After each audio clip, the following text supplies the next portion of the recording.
Seigneur d'éternité, tu es Dieu, c'est pourquoi nous t'offrons des acclamations ce matin. À toi la gloire, Jésus, Jésus, à toi la gloire.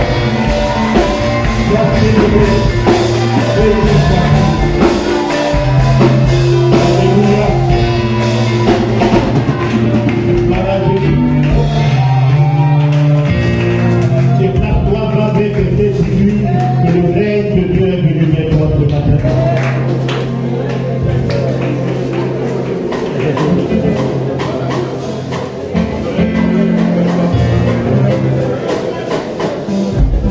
Prie le Seigneur de visiter ce matin.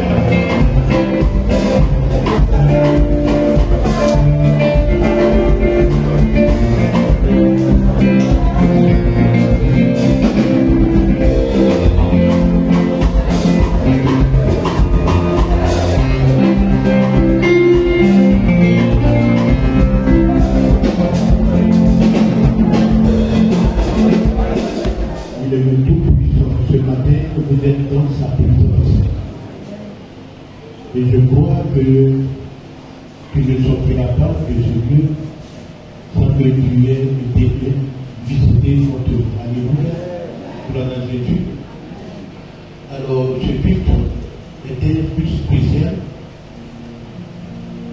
en ce sens que ce matin, nous allons présenter la vision de l'année. Cette année 2023. Gloire à Jésus.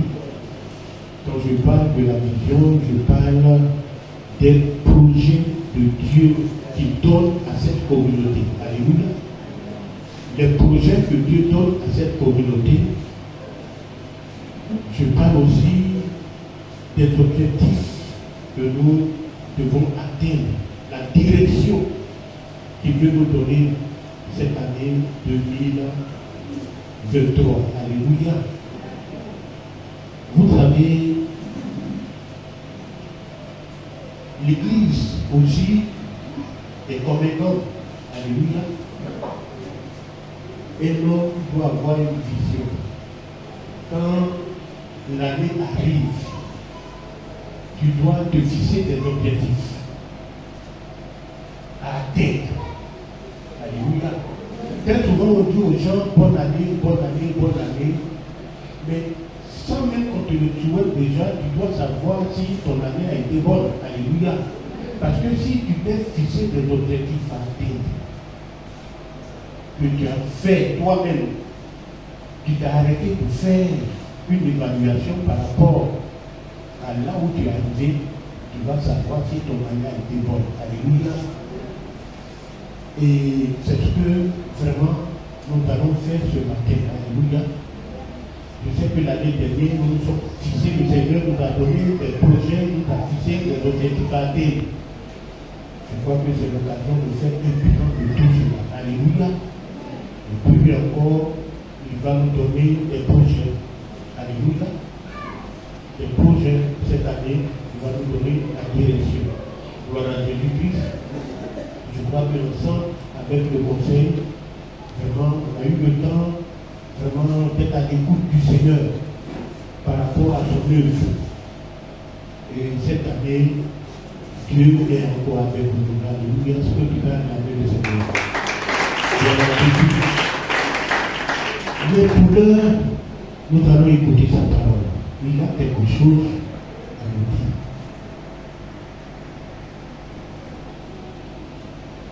Seigneur, merci pour ta parole. Bénis-la dans nos cœurs et permets qu'elle porte du fruit, Seigneur, dans nos cœurs, qu'elle nous guérisse, qu'elle nous visite dans le nom puissant de Jésus. Seigneur, que cette parole nous fasse du bien à quelqu'un. Que cette parole apporte la vie à quelqu'un ce matin. Je te célèbre à toi la gloire au nom de Jésus. Amen. Alors tu vas prendre ta Bible dans Genèse 18, verset 1 à 10. Et avant cette lecture, je vais donner le thème. C'est le temps de la visitation. Alléluia. Le temps de la visitation. chapitre 18, versets 1 à 10. Je lis la parole du Seigneur avec respect.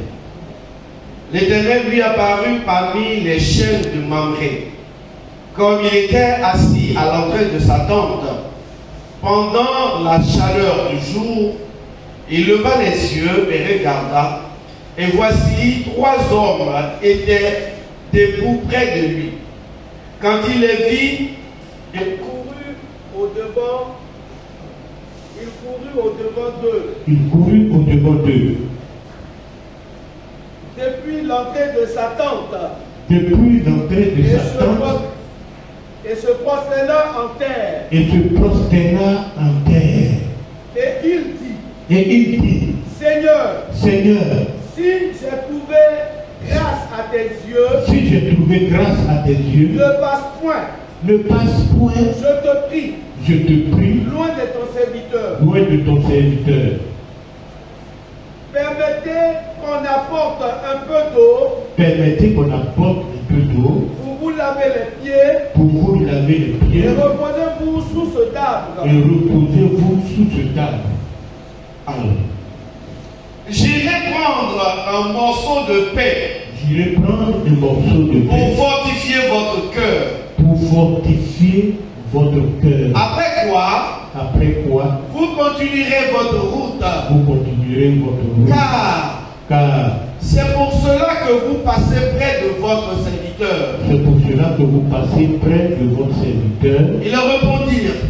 Ils répondit, fais comme tu l'as dit. Abraham alla promptement dans sa tente vers Sarah. Et lui dit, vite, 3 mesures de fleurs de farine.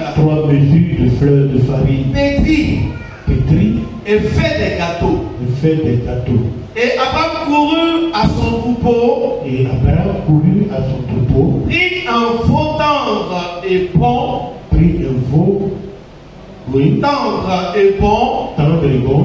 Et le donna à un serviteur qui se hâta de l'apprêter. Alléluia. Il prit encore de la crème et du lait avec le veau qu'on avait apprêté, et il les mit devant eux. Il se tint lui-même à leur côté sous l'arbre, et ils mangèrent. Alors ils lui dirent, où est Sarah ta femme? Il leur répondit, elle est là dans la tente. L'un d'entre eux dit, je reviendrai vers toi à cette même époque. Et voici, Sarah ta femme aura un fils. Sarah écoutait à l'entrée de la tente qui était derrière lui. Amen. Amen. Il faut prendre encore 21, verset 1 à 2.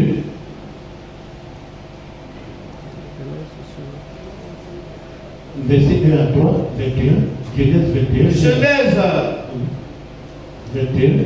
Chapitre 21, verset 1 à 3. L'Éternel se souvint de ce qu'il avait dit à Sarah, et l'Éternel accomplit pour Sarah ce qu'il avait promis. Sarah devint enceinte, et elle enfanta un fils à Abraham dans sa vieillesse, au temps fixé, dont Dieu lui-même avait parlé. Abraham donna le nom d'Isaac au fils qui lui était né, que Sarah lui avait enfanté. Amen. Alléluia. Le Seigneur. Gloire à Jésus. Alors, notre thème est le temps de la visitation. Alléluia. Amen. Bien-aimé, il y a un temps, il y a un jour, il y a une année où Dieu vient visiter son peuple, ou vient visiter ses enfants. Alléluia. Il y a un temps. C'est pourquoi quand vous voyez la Bible, parfois vous voyez cette écriture qui dit, et le jour, un jour, Dieu fixa quelque chose, ou bien Dieu alla vers une personne où Dieu fit ceci ou cela. Alléluia. Parce qu'il y a toujours un jour où Dieu visite ses enfants. Alléluia. Mais ce que nous devons savoir, en ce qui concerne le temps, bien aimé, il n'y a aucune personne qui peut définir de façon exacte le temps où Dieu va me visiter ou bien Dieu va faire quelque chose dans sa vie. Alléluia. Vous savez, quand Dieu décide de venir visiter quelqu'un, c'est lui qui prend la décision. Alléluia. C'est lui-même qui prend la décision de venir visiter la personne. C'est comme un président, quand il veut aller visiter quelqu'un, il prend une décision. Ce n'est pas toi qui le forces à venir te visiter. Alléluia. Tu ne le forces pas. C'est lui qui prend la décision. Tu ne l'obliges pas. C'est la même chose avec le temps de Dieu. Alléluia. C'est pourquoi je dis personne ne peut définir de façon exacte le temps de la visitation. Parce que c'est Dieu qui décide de venir te visiter. Alléluia. Mais tu peux créer les conditions ou bien les circonstances qui lui donnent, n'est-ce pas, envie de venir te visiter. Ça, tu peux le faire. Alléluia. Tu peux créer les conditions, les circonstances qui donnent envie à Dieu de venir, n'est-ce pas, te visiter. Gloire à Jésus. Vous savez, la visitation, quand on parle de visitation, on parle de la visite de Dieu. C'est quand Dieu vient te rencontrer d'une manière particulière. Ça veut dire quoi? Je prends un exemple, tu es chez toi, et puis quelqu'un frappe à la porte. Tu viens, tu ouvres, et tu vois la personne qui est devant toi, c'est Dieu qui est là. Bien aimé, c'est une visitation. Ça peut être aussi, et comme la Bible nous montre ces images, le fait que un jour, tu sortes comme ça, et puis tu vois qui? Un homme, ou bien un ange. Alléluia. Sur place, ou après, tu te rends compte en réalité, la personne que tu viens de rencontrer là, c'est Dieu qui vient de te visiter. Alléluia. Et c'est ce qui s'est passé dans la Bible concernant les personnes comme Abraham, les personnes comme Marie et comme Gédéon. Alléluia. Dieu est venu les visiter de façon vraiment très particulière. Ils ne s'attendaient pas. Dieu est venu les visiter. Alléluia. Mais bien aimé, il y a trois raisons principales pour lesquelles Dieu vient nous visiter. Quand Dieu décide de venir te visiter, il vient pour te confier une mission. Alléluia. Il vient pour te confier une mission. Dans Jude 6, au verset, je crois, 14, si ma mémoire est bonne, il a dit à Gédéon, va et délivre Israël de la main de Madian. Donc, il visite Gédéon et il lui donne cette mission. Alléluia. Il dit, va et délivre Israël de la main de Madian. Et vous savez que quand le Fils de Dieu lui-même est venu visiter la terre, les hommes qui sont sur la terre, avant de partir, qu'est-ce qu'il a dit? Il a dit dans l'évangile de Marc au chapitre 16, 15 à 16, il dit, allez partout le monde. Alléluia. Prêchez la bonne nouvelle à toute la création. Celui qui croira, il sera sauvé. Alléluia. Donc Dieu, il rend visite aux hommes pour leur confier une mission. Alléluia. Et Dieu rend visite aux hommes aussi quand il veut opérer un miracle dans ta vie.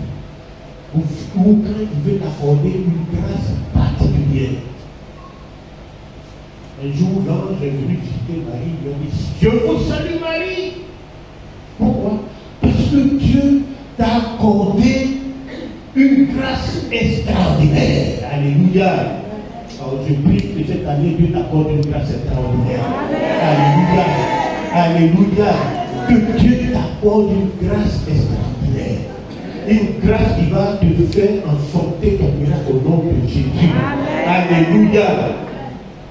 Bien aimé, c'est important de recevoir une grâce, la grâce de Dieu.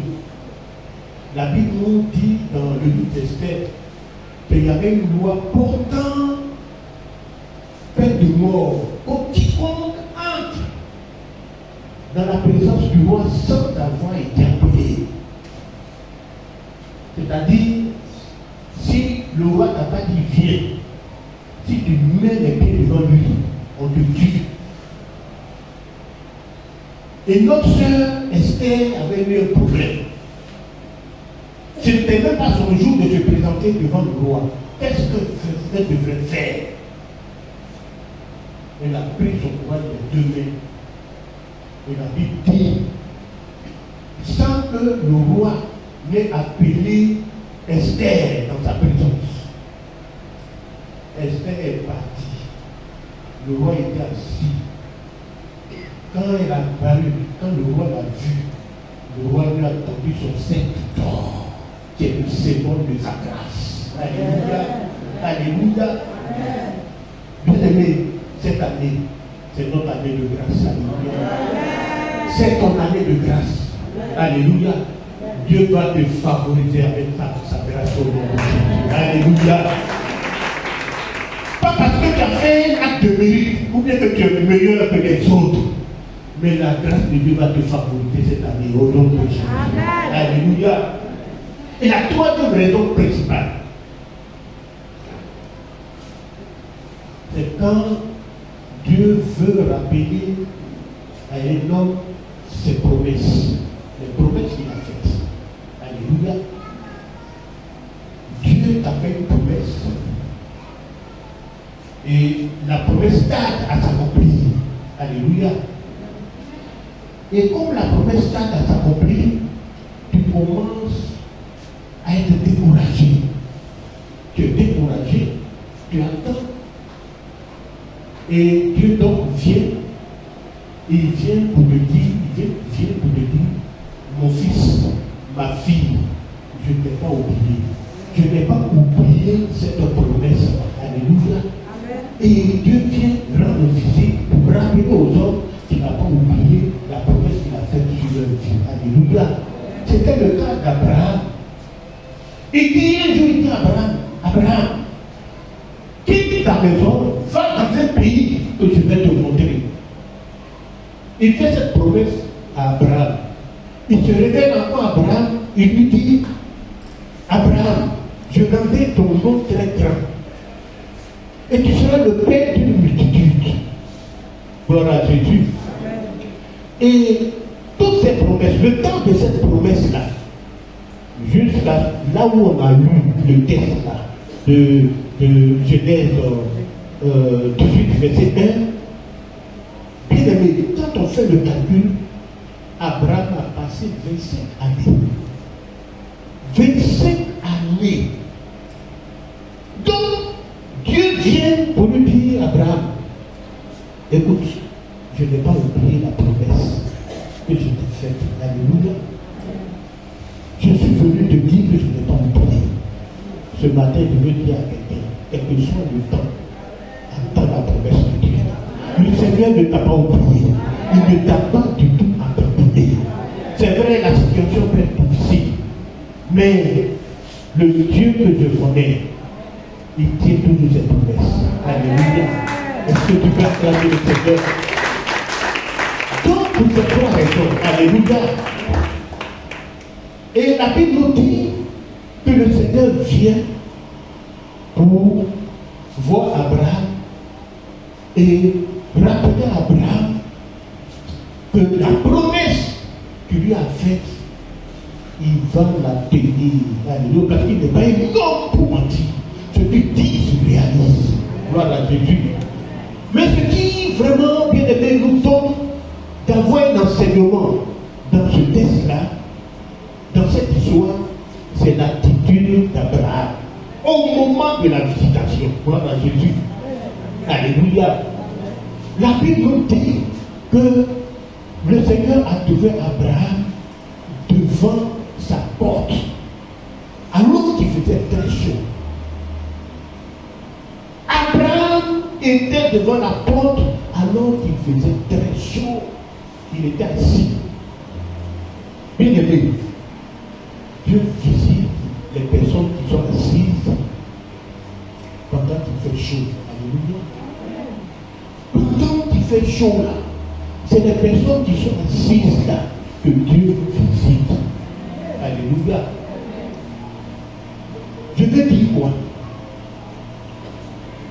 Les personnes qui, dans les problèmes, les situations difficiles, les situations intenables, les personnes qui ne s'agitent pas, qui ne sont pas troublées, mais qui sont assises, les gens qui sont assis là, c'est ceux que Dieu visite. Alléluia. Abraham était assis devant sa porte. Pendant qu'il faisait très chaud, il était assis. Bien aimé, être assis, c'est le symbole de la confiance en Dieu. Alléluia. C'est le symbole des personnes qui sont calmes devant la situation. La situation peut être difficile, le problème peut être difficile, infernal. Dieu ne dit pas, mais il est assis. Alléluia. Est-ce que Dieu peut trouver des personnes qui sont assises quand les problèmes viennent? Alléluia. Qui sont calmes, qui ne sont pas agités devant les problèmes. C'est de telles personnes que Dieu visite. Alléluia. Des personnes qui sont assises.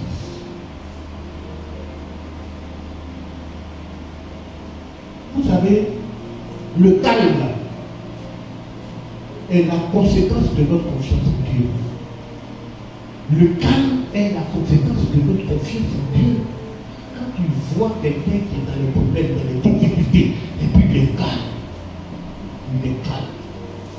On voit le problème, il est calme.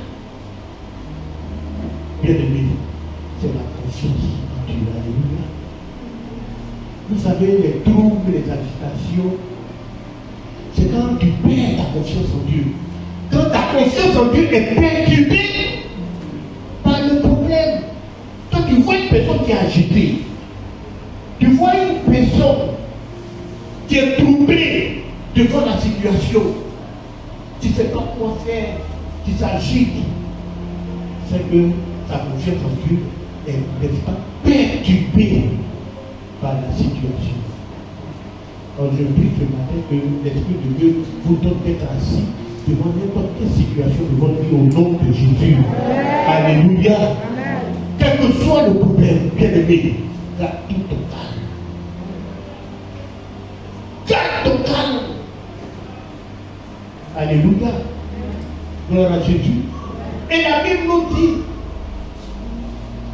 vous savez, Jésus a fait quelque chose qui doit attirer notre attention. La Bible nous dit, le jour où il multipliait les pains. Il multipliait les pains, il dit quoi? Faites-les asseoir. Alléluia. Faites-les asseoir. Pour dire quoi? C'est pas dans les situations, parce que les disciples étaient agités, troublés. Comment on va faire pour nourrir tout ce monde-là? Qu'est-ce qu'on va faire? Qu'est-ce qu'on va faire? Ils sont nombreux. Ils viennent de Jésus. Faites-les asseoir. Parce que c'est pas dans le doute, dans l'agitation comme ça que je perds là. Alléluia. Faites-les asseoir. Gloire à Jésus. Amen. Bien-aimés, apprenons à être assis confiance en Dieu devant n'importe quelle situation. Alléluia. Si nous voulons vraiment voir la visitation de Dieu, notre Père, apprenons à être assis, à être calme devant n'importe quelle situation. Alléluia. Et la Bible nous dit que Abraham était assis, le Seigneur l'a trouvé assis parmi les chaînes de Mamré. Il était assis là. Bien aimé, Mamré signifie quoi? La capacité de voir à travers les épreuves. Mamré, c'est la capacité de voir à travers les épreuves. Abraham était assis là, apparemment. Mais il était en attente de quelque chose. Il savait que Dieu allait agir dans sa situation. Et c'est ce qui lui a permis de reconnaître que ces trois personnes-là qui étaient là, c'était des anges de Dieu. Abraham avait la capacité de voir à travers les épreuves. Bien aimé, je prie que Dieu te donne cette capacité. Amen. Que Dieu te donne la capacité de voir à travers les épreuves. Il était dans les épreuves physiques, mais ses yeux étaient fixés sur la promesse de Dieu. Il savait que Dieu allait faire, Dieu allait agir. Il allait agir. Abraham savait. Alléluia. Il savait. Est-ce que quand nous sommes dans les épreuves, dans les situations difficiles, est-ce que nous avons cette capacité-là? Alléluia. De voir la promesse de Dieu, ce que Dieu veut faire, Dieu va faire. Bien aimé, nous sommes dévastés, nous sommes détruits dans les épreuves. Les problèmes nous malmènent. Parce que, nous ne sommes pas assis. Quand ils viennent dans nos vies, nous ne gardons pas nos calmes. Nous sommes agités, troublés. Quand on n'a pas aussi la capacité de voir ce que Dieu a promis de faire. Alléluia. Nous sommes troublés. Abraham avait cette capacité. Dieu aussi avait donné cette capacité à Moïse. Vous vous souvenez que quand Moïse est sorti de l'Égypte avec le peuple de Dieu, ils sont sortis et à un moment donné, ils ont vu que Pharaon et sa troupe les poursuivaient. Le peuple qui n'avait pas la capacité de voir à travers les épreuves a commencé à s'agiter, à être troublé. Ils criaient. Qu'est-ce que Moïse leur a dit? Restez calme. Restez calme. Restez calme. Les Égyptiens que vous voyez aujourd'hui là, jamais plus vous les verrez. Alléluia. Gloire à Jésus. Amen. Il avait la capacité de voir à travers les épreuves. Amen. Alléluia. Vous savez, parfois, nous voyons la visitation de Dieu lorsque nous avons déjà, je veux dire, nous avons dépassé l'épreuve ou bien les problèmes. Quand nous sommes sortis, c'est quand nous sommes sortis des problèmes que nous voyons que c'est Dieu qui a fait opérer tout ça. C'est quand Dieu a opéré le miracle que les enfants de Dieu se sont retrouvés de l'autre côté de la rive. C'est là qu'ils ont vu la main de Dieu. Mais Moïse, lui, comme il avait la capacité de voir à travers les épreuves, il avait déjà vu. Alléluia. Et ça nous arrive quand dans la situation difficile, et ça après, on va là. Je pense que vraiment, c'est Dieu qui va faire pour nous. Alléluia. Mais Dieu veut, bien aimé, que tu aies la capacité de voir à travers les épreuves. Alléluia. Il veut que tu mettes toute ta confiance en lui. Gloire à Jésus. Alléluia. Alléluia. Bien aimé. Et la première des choses qu'il va faire encore, la Bible nous dit quoi? Il va se prosterner. Alléluia. Car il a vu que ces hommes qui sont en face de lui sont des, je veux dire, c'est Dieu même qui est venu le visiter. Il s'est prosterné. Bien aimé, vous savez, quand on dit que quelqu'un se prosterne, c'est le signe de la prière et de l'adoration. Alléluia. C'est des signes qui nous montrent que la personne est soit en prière ou bien en adoration. Alléluia. Vous savez, la prière invite Dieu dans notre situation. Dans nos problèmes que nous traversons, bien aimé, si tu veux sortir de ce problème-là, il faut prier. Ça veut dire quoi? Il faut inviter Dieu dans cette situation. Il parle à prière. Très souvent, ça c'est notre premier réflexe. Quand les situations difficiles surviennent, nous pensons aux autres, ceux qui peuvent nous aider. On n'a pas le réflexe de la prière. Bien aimé, Abraham s'est prosterné. Il était en prière. La prière, c'est une relation que tu as avec Dieu. Alléluia. Un homme chrétien qui ne prie pas, qui vient tous les dimanches sans avoir une vie de prière, vraiment, c'est très difficile. On s'appelle chrétien. Alléluia.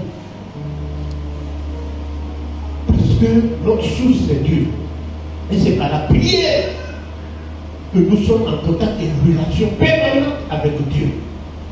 Jésus lui-même, sur terre ici, il priait. Alléluia. La Bible nous dit dans l'évangile de Marc, je crois au chapitre 1 là, que lui, même pendant qu'il fait sombre encore, il se levait et il allait dans un endroit désert pour aller prier. Alléluia. Celui qui prie, il connaît aussi l'adoration. Alléluia. Adorer Dieu, c'est-à-dire lui donner la gloire. Quel que soit le problème que tu traverses, donne la gloire au Seigneur. Alléluia. Il faut lui donner la gloire. Donne la gloire au Seigneur. Abraham était en train de prier. Gloire à Jésus. Oh, je prie que des hommes et des femmes ici soient revêtus de l'esprit de prière au nom de Jésus. Amen. Alléluia. Gloire à Jésus. Bien aimé. Et après qu'il se soit prosterné, qu'est-ce qu'il a fait?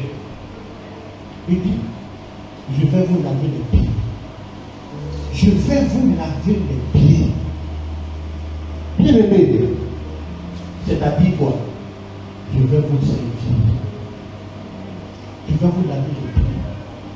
Je vais vous servir. Bien aimé. Aujourd'hui, il y a des gens qui croient ou qui pensent qu'ils sont arrivés à un niveau où ils ne doivent plus servir le Seigneur dans l'église. C'est vrai qu'ils ne le disent pas comme ça, mais on le voit en pratique par leur implication dans le service de Dieu ou par leur présence à l'église. Où sont ceux qui servent Dieu? Alléluia. Bien aimé, on n'est pas chrétien pour venir les dimanches, tous les dimanches à l'église. Sans qu'on soit dans un département, qu'on soit en train de servir Dieu. Il dit, je vais vous laver les pieds. C'est le signe du service.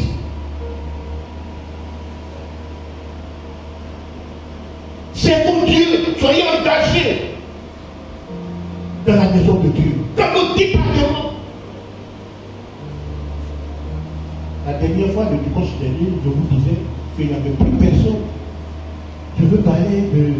Bon, je vous ai présenté Maman Toulot, la seule qui nettoie maintenant le temple. Il n'y a plus personne. Elle le fait avec le jeune Paul. Ce matin, je ne le vois pas, il n'est pas là. Le jeune Paul. Personne. Tout le groupe de service a disparu. Bien-aimés, servons Dieu. Soyons engagés à servir Dieu. Soyons impliqués dans le service de Dieu, dans les programmes de l'Église, dans les départements. Soyons impliqués dans le service de Dieu. Si nous voulons que Dieu nous visite, je vous dis, je vous souligne toutes ces choses-là pour vous montrer. C'est vrai, je le dis, que c'est Abraham lui-même qui a, n'est-ce pas, créé les conditions qui ont donné l'envie à Dieu de lui rendre visite. Donc ce que tu es en train d'entendre, je suis en train de dire que si tu veux crier, c'est vrai, tu ne sais pas à quel moment Dieu va venir te rendre visite. Pour te rappeler la promesse qu'il t'a faite, ou bien pour venir opérer un miracle dans ta vie. Mais toi-même là, tu peux provoquer la visite de Dieu. Alléluia. Amen. Par le service. Alléluia, par le service. Dans la maison de Dieu, quand tu es en train de servir Dieu, par ta présence. On est ici dimanche. Vous voyez ce nom, mais en semaine, personne. Alléluia. Notre présence aussi fait partie du service de Dieu. Alléluia. Alors je prie que Dieu vous donne l'esprit du service au nom de Jésus. Amen. Que vous soyez engagés à le servir corps et âme au nom de Jésus. Amen. Vraiment, à quitter votre position pour faire le travail le plus pratique dans l'église. Même si c'est pour ramasser les feuilles. Moi, parfois, quand je viens très tôt, si je vois c'est Nato qui fait ça, c'est elle qui parlait avec le matin, avec Maman Toulot. Mais si je vois qu'elle n'est pas arrivée, je prends un râteau là, je le tourne devant. Alléluia. Ces chaises-là, c'est un frère qui se lève le matin. Je le trouve en train de le nettoyer avec un chiffon, avec des roues, tout est tracé. C'est un service. Alléluia. Et Dieu, je crois, les bénir, il va les bénir pour cela. Mais ne restons pas dans la maison de Dieu. Comme ça, soyez impliqués dans le service de Dieu. Alléluia. Si nous voulons que Dieu nous visite. Alléluia. Et je crois que cette année, nous avons créé les conditions qui donnent envie à Dieu de nous visiter au nom de Jésus. Alléluia. Par notre service aussi. Bien aimé,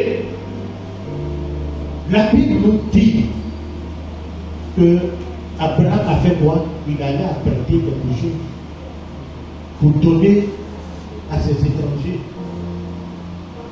Il a tué Abraham. Donc il a fait quoi? C'est une offrande. Alléluia. Une offrande. Gloire à Jésus. Bien-aimé, ta capacité à investir dans l'œuvre de Dieu détermine si tu es spirituellement mature ou pas. Alléluia. Ta capacité à donner, à investir dans l'œuvre de Dieu détermine si spirituellement tu es mature ou pas. Si dans ta marche avec Dieu, dans ta relation avec Dieu, tu n'es pas arrivé au niveau de maturité où tu peux investir dans l'œuvre de Dieu, tu es encore un enfant.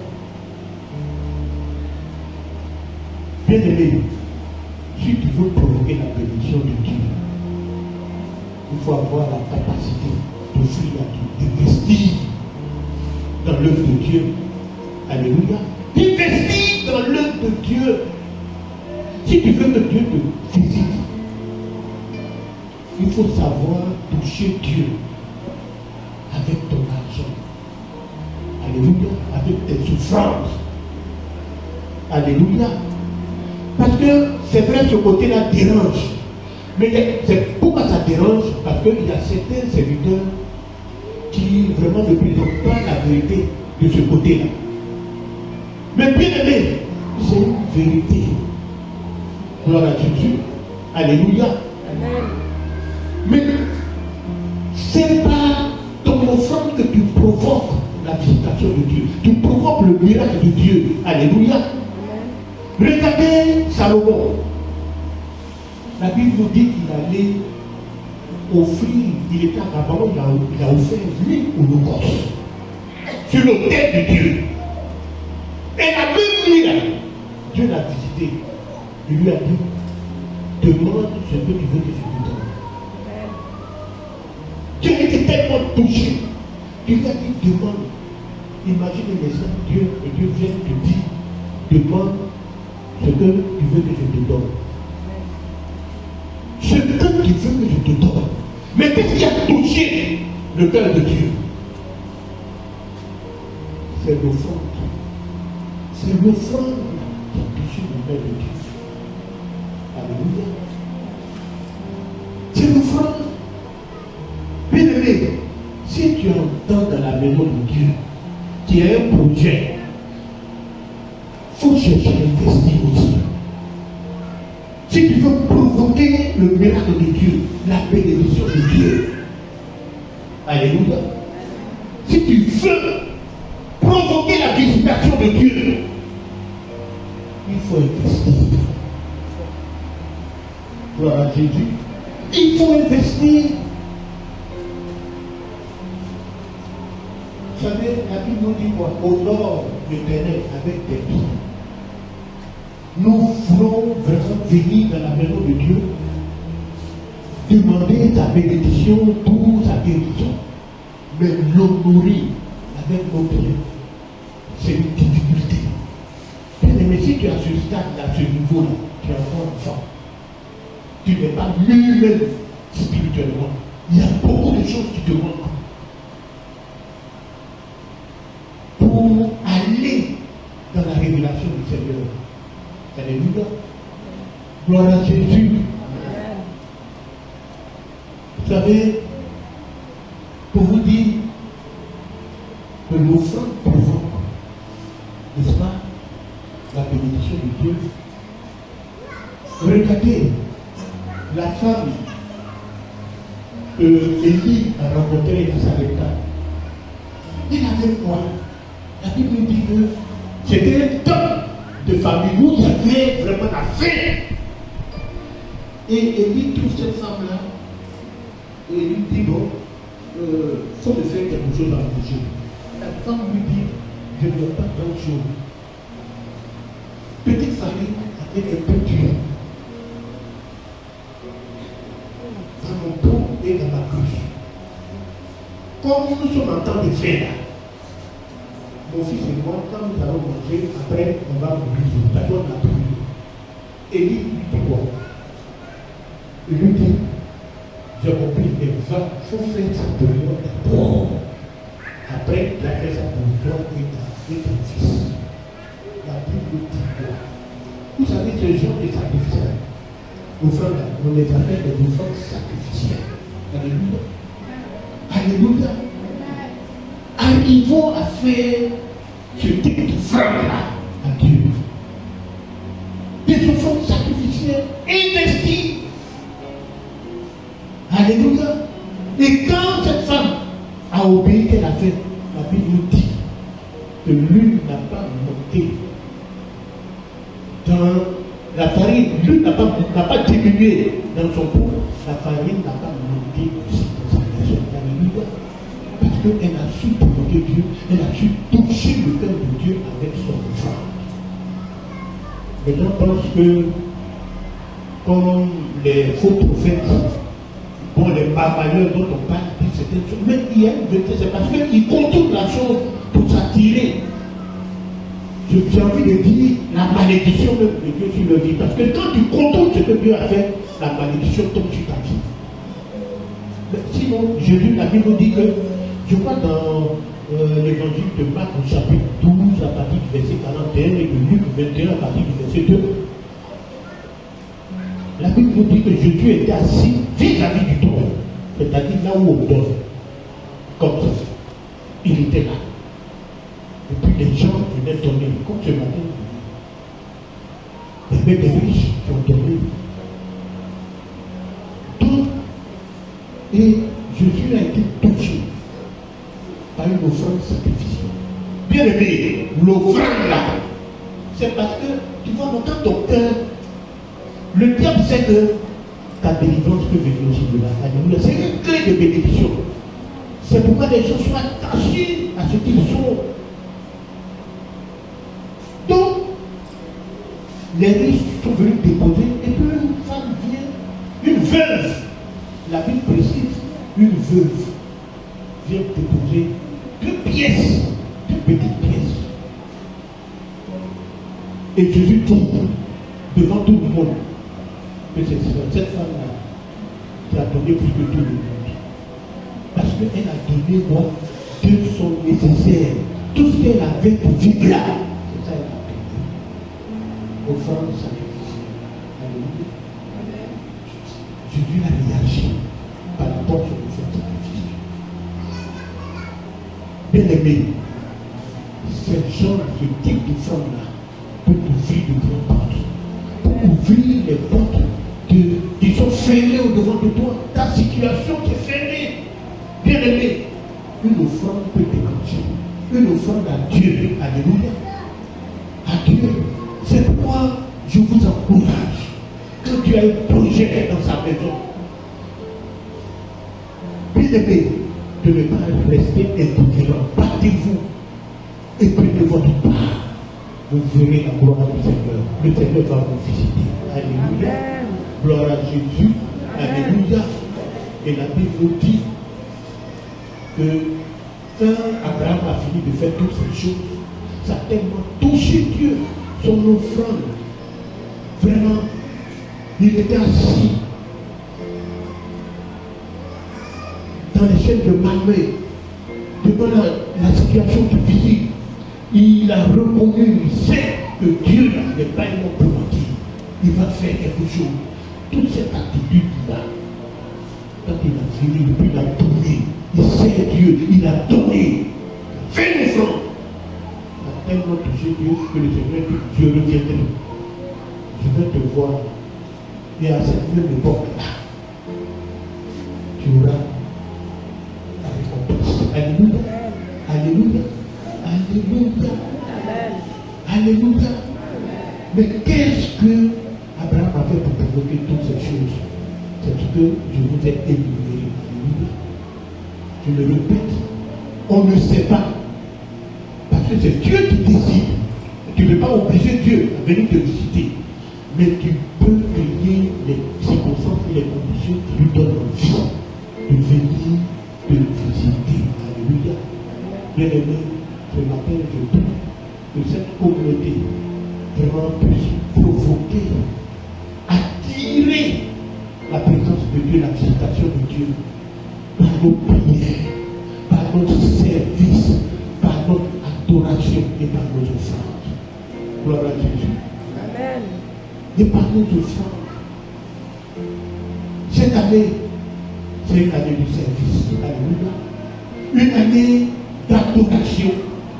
Une année où nous allons faire des sacrifices. Nous allons faire des projets à l'honneur du Seigneur. Et je prie que Dieu souffle son esprit, sa présence dans chacune de vos vies, au nom de Jésus.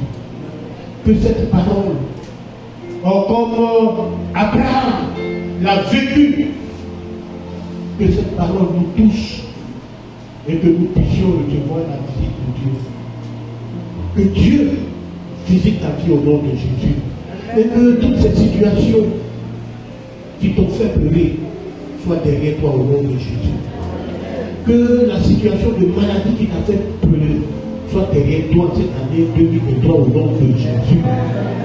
Que Dieu apporte la grâce dans vos vies, qu'il vous visite et qu'il vous relève, qu'il puisse cette année changer le cours de votre histoire au nom de Jésus. Il nous appelle à l'adoration, il nous appelle au service, il nous appelle à contribuer à ces projets. Père, merci de bénir ton peuple, de bénir cette parole dans nos cœurs, dans nos vies, au nom de Jésus. Amen.